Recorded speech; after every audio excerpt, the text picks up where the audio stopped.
ओम शांति। आज का तारीख है 5/12/2024। प्रतः मुरली ओम शांति। आज का हेडलाइंस है मुरली से।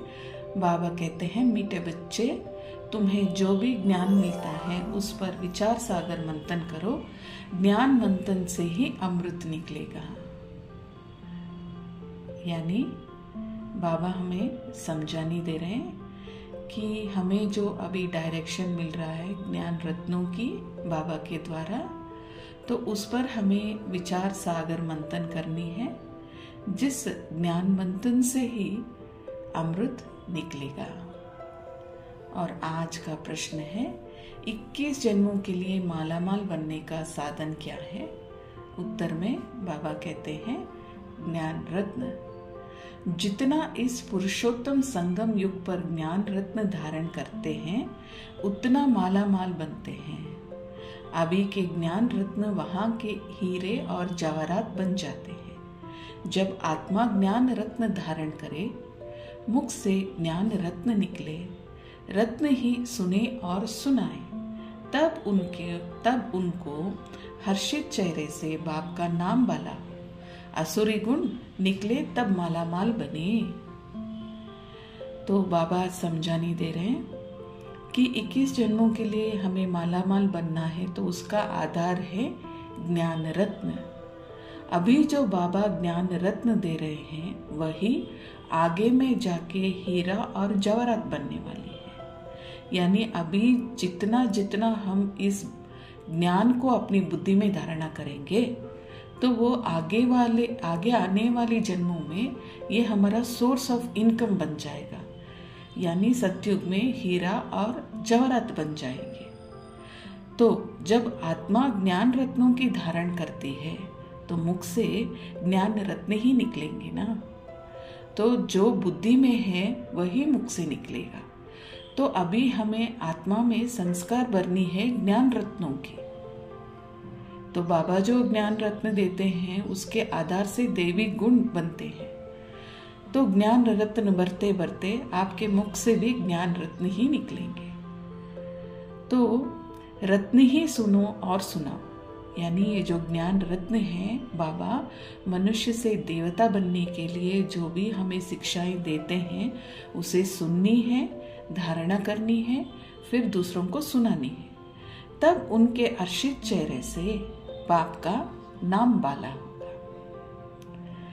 क्योंकि हम ज्ञान रत्न को धारणा कर रहे हैं तो हमारा हर्षित मुख रहेगा।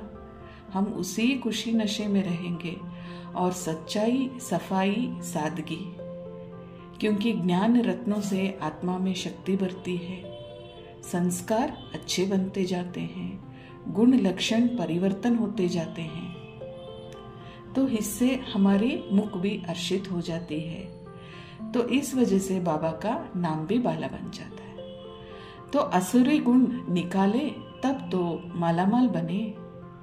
तो जितना जितना हम लोग ज्ञान को धारण करते जाएंगे तो हमारे अंदर की जो अवगुण है वो अपने आप ही निकलते जाएगा। क्योंकि हमारी बुद्धि रूपी जो बर्तन है वो साफ होती जाएगी ज्ञान के आधार से।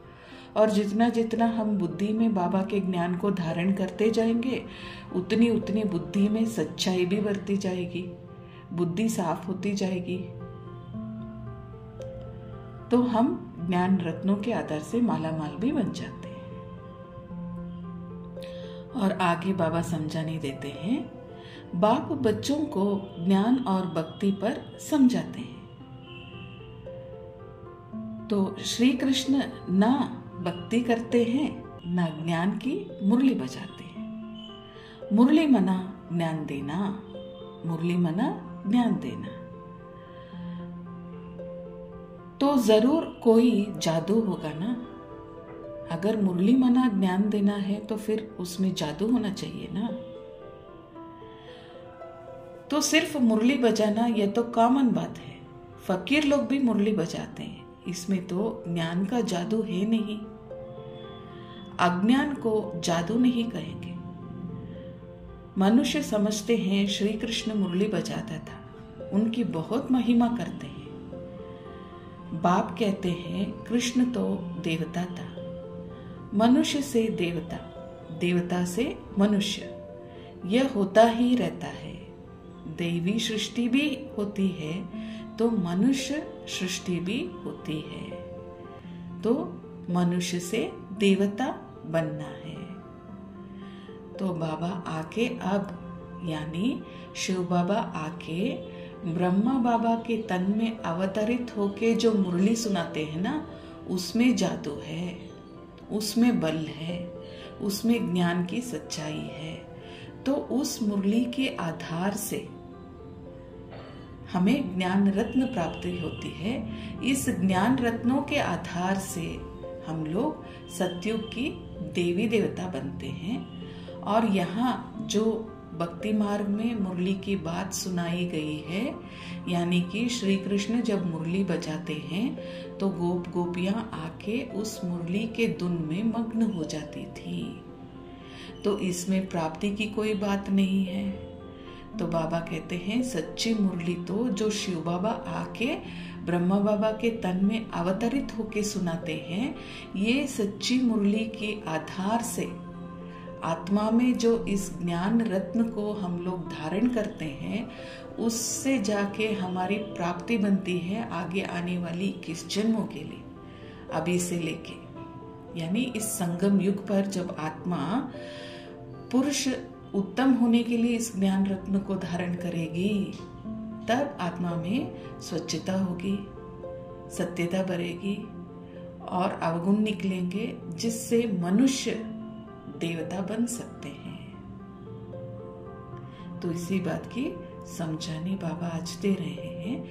और जो श्री कृष्ण को दिखाते हैं भक्ति मार्ग में, वह भी खुद इस संगम युग में जब मनुष्य थे, तब शिव बाबा के ज्ञान के आधार से पुरुषार्थ करके उन्होंने श्री कृष्ण का पद पाया है सतयुग में। और वहां ज्ञान होने के कारण जिनमें विकार नहीं होते हैं, जो निर्विकारी होते हैं, वह हमें विकारों को निकालने की ज्ञान क्यों देंगे? वह तो खुद है ही निर्विकारी। जिसको विकार का भासना ही नहीं है, तो वो विकार निकालने का ज्ञान क्यों दे? तो ज्ञान तो इस संगम पर शिव बाबा आके देते हैं, तुम निर्विकारी कैसे बन सकते हो। और आगे बाबा हमें शिक्षाएं दे रहे हैं कि अभी तुम ईश्वरीय स्टूडेंट हो। अभी इस संगम पर हम हैं ईश्वरीय स्टूडेंट। तो देवताएं तो नहीं पढ़ेंगे ना, अभी हम ईश्वरीय स्टूडेंट हैं। तो अभी हम क्या हैं? संगम पर हैं, मनुष्य से देवता बन रहे हैं। लेकिन जो संपूर्ण देवता बन गए हैं, वह तो पढ़ाई नहीं पढ़ेंगे ना। अब बाप ही ज्ञान का सागर है, तो अपने से पूछना चाहिए, हमारे में सभी देवी गुण हैं? तो खुद से हमें पूछना चाहिए कि हमारे में सब देवी गुण हैं। अगर असुरी गुण है तो उसे निकाल देना है, तब ही कहेंगे देवता। क्योंकि जो बर्तन साफ नहीं होगा, तो उस गंदे बर्तन में हम अच्छा वाला दूध डालेंगे, फ्रेश वाला, तो दूध फटना ही है। तो बाबा कहते हैं, हाँ आप लोग मनुष्य थे, आपके संस्कार बिगड़ गए थे देहाभिमान में आने के वश में। यानी देहाभिमान में आते हैं तो विकार भी आ जाते हैं। तो इस वजह से आप संपूर्ण मनुष्य बन गए थे, जो मन बुद्धि के हिसाब से चलते हैं, जिनकी चाल चलन अपनी अपनी हिसाब से होती है, तो जिससे अपनी दुर्गति भी हुई है। तो अभी बाबा आके समझाने दे रहे हैं सतगति के लिए, तो हमें उस डायरेक्शन पे चलना होता है। तो हमें खुद की चेकिंग करनी होती है कि हम में असुरी गुण तो नहीं है। तो अगर है तो उसे चेक करके हमें चेंज करना है देवी गुणों में। तो अपने आप में जांच करके देखना है। तो अभी तुम हो पुरुषोत्तम संगम युग पर, यानी ये जो संगम है पुरुष उत्तम बनने की, इस संगम युग पे ही हम लोग बाबा के ज्ञान के आधार से अपने अंदर की जो अवगुण है वो निकाल पाते हैं, जब बाबा के सत्य ज्ञान को हमें सुनाते हैं। तो पुरुषोत्तम बन रहे हो तो वातावरण भी बहुत अच्छा होना चाहिए, चीची बातें मुख से नहीं निकालनी है, नहीं तो कहा जाएगा कम दर्जे का है। अभी हम मनुष्य से देवता बन रहे हैं, यानी डी ग्रेड वालों से ए ग्रेड वाले बन रहे हैं। तो हमारे वही पुराने जो बुरे देहाभिमान के संस्कार है ना, उसकी बू नहीं आनी चाहिए बाहर। तो हमसे अभी देवी गुणों की खुशबू निकलना चाहिए, क्योंकि स्वयं परमात्मा हमें पढ़ा रहे, देवता बना रहे। तो इस पर हमें ध्यान देना है, क्योंकि हमारी गलती की वजह से वातावरण भी बिगड़ सकता है। तो हमें यहाँ ये पढ़ाई पढ़ के खुद को भी सुधारनी है और दूसरों को भी सुधारने में लानी है। तो अपने को बहुत बहुत समझदार बनाना है, आसुरी गुण को निकालना है। आसुरी गुण वालों की शक्ल ही ऐसी हो जाती है, क्रोध में तो लाल तांबे मिसाल हो जाती है। काम विकार वाले तो एकदम काले मुंह वाले बन जाते हैं। श्री कृष्ण को भी काला दिखाते हैं ना, विकारों के कारण ही गोरे से सावरे बन गए हैं। ये पढ़ाई है बहुत दन पाने की। तो अभी हम ईश्वरीय स्टूडेंट हैं, तो हमें उसके ऊपर ध्यान देना है कि बाबा हमें क्या समझाने दे रहे हैं, हम क्या बन गए हैं और हमें क्या बनना है। और आज देखते हैं धारणा के लिए मुख्य सार से पहली पॉइंट बाबा सुनाते हैं। तो पहले पॉइंट में बाबा समझाने दे रहे हैं, अपनी सौकारी पोजीशन आदि का अहंकार मिटा देना है। अविनाशी ज्ञान धन से स्वयं को मालामाल बनाना है, सर्विस में कभी भी तकना नहीं है। दूसरी पॉइंट है, वातावरण को अच्छा रखने के लिए मुख से सदैव रत्न निकलने हैं। दुख देने वाले बोल ना निकले, ये ध्यान रखना है, हर्षित मुख रहना है।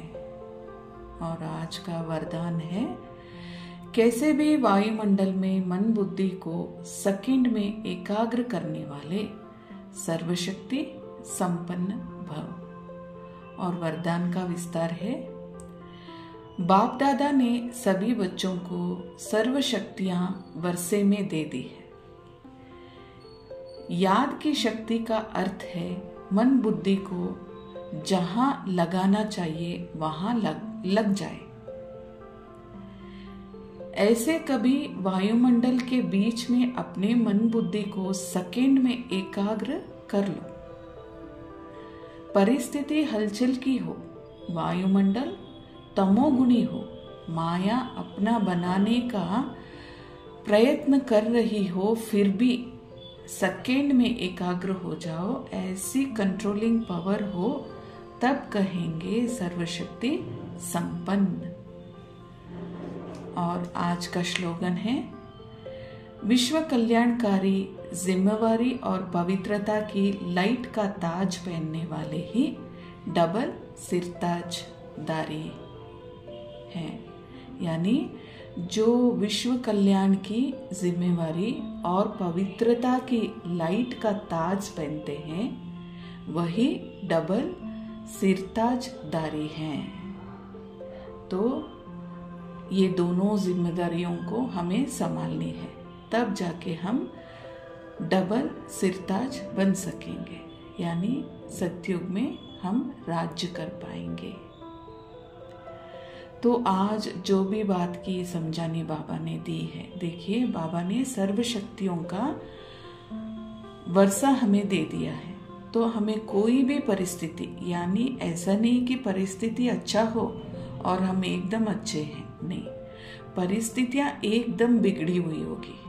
और ऐसे वायुमंडल में हमें अपने आप को कंट्रोल करके, एकाग्र करके, हमें वायुमंडल में हमारी मन और बुद्धि को एकाग्र करके जब हम चलेंगे, तब कहेंगे सर्वशक्ति संपन्न।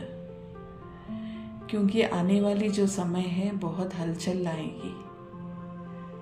तो अभी हमें इस पर पूरा ध्यान देते हुए बाबा ने जो भी शक्तियां दी हैं उसे हमें प्रयोग में लाना है। और डबल सिरताज बनने के लिए हमें पवित्रता और विश्व को कल्याणकारी बनाने का जिम्मेवारी भी उठानी है। और बाबा ने जो भी ज्ञान की धारणाएं दी हैं उसे बुद्धि में अवश्य धारणा करेंगे। और जब तक हम ब्राह्मण ना बने तब तक देवता नहीं बन सकते हैं। तो जो भी समझाने बाबा हमें इस संगम युग पर इस पुरुष को उत्तम बनाने के लिए यानी आत्मा उत्तम बनने के लिए जो भी शिक्षाएं दे रहे हैं उसे हमें संपूर्ण धारण करनी है। और इस सब बात को हमें सिर्फ सुननी ही नहीं है, लेकिन अपनी जीवन में उसे धारणा करने के बाद ही हमें सत्युग की प्राप्ति हो सकती है। क्योंकि आत्मा में हम लोग यहाँ से ही ज्ञान के आधार से रिकॉर्ड बन रहे हैं। तो सत्युग और त्रेता युग की प्राप्ति के लिए बाबा जो भी समझाने दे रहे हैं उसे संपूर्ण अपनी बुद्धि में धारणा कर 21 जन्मों की प्राप्ति को प्राप्त करके मालामाल बनने के वरदान को संपूर्ण अपने जीवन में धारणा कीजिए। अच्छा, ओम शांति।